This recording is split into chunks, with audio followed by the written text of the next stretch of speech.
Well, as polling numbers continue to come in, we're going to take a closer look at the races, focusing on the St. Louis mayor's race with political analyst Anita Manion.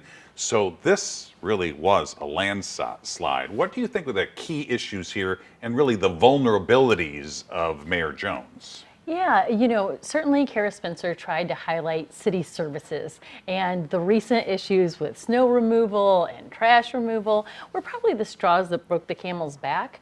But ultimately, I think it's just a sign that people are not happy with the way things are going in St. Louis. They don't feel like the city's thriving. And sort of like the president, even if you don't have control over everything, ultimately you get the blame for it. That is true. Crime and public safety. Absolutely. That was like the biggest concerns. And you just mentioned snow removal. But what do you think really was the key thing that people really were concerned about?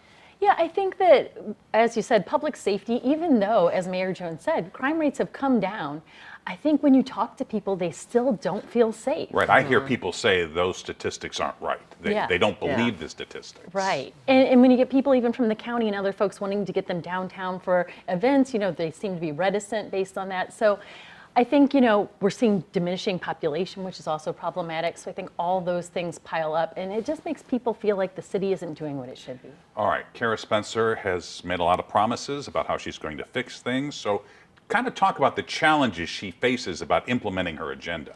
Yeah, as Mayor Jones said, it's hard to get things done in 4 years. And the structure in St. Louis City, the mayor doesn't have all the power. You have the board of aldermen, you have the comptroller. So even when you're talking about finances and budgetary issues, you've got all these other powers at play.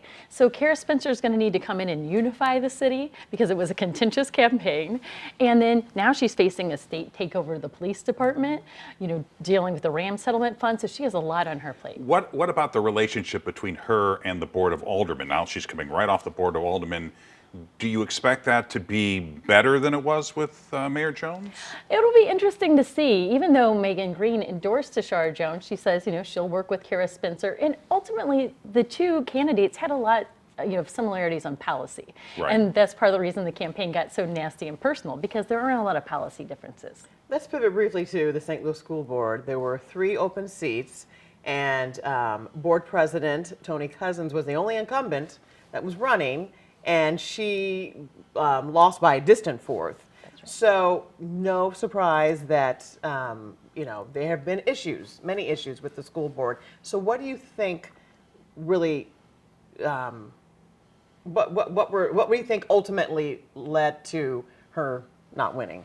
Yeah, I mean, gosh, when we look at what's been going on with St. Louis Public Schools, it's kind of amazing that she even ran in the first place, as a lot of other incumbents step aside.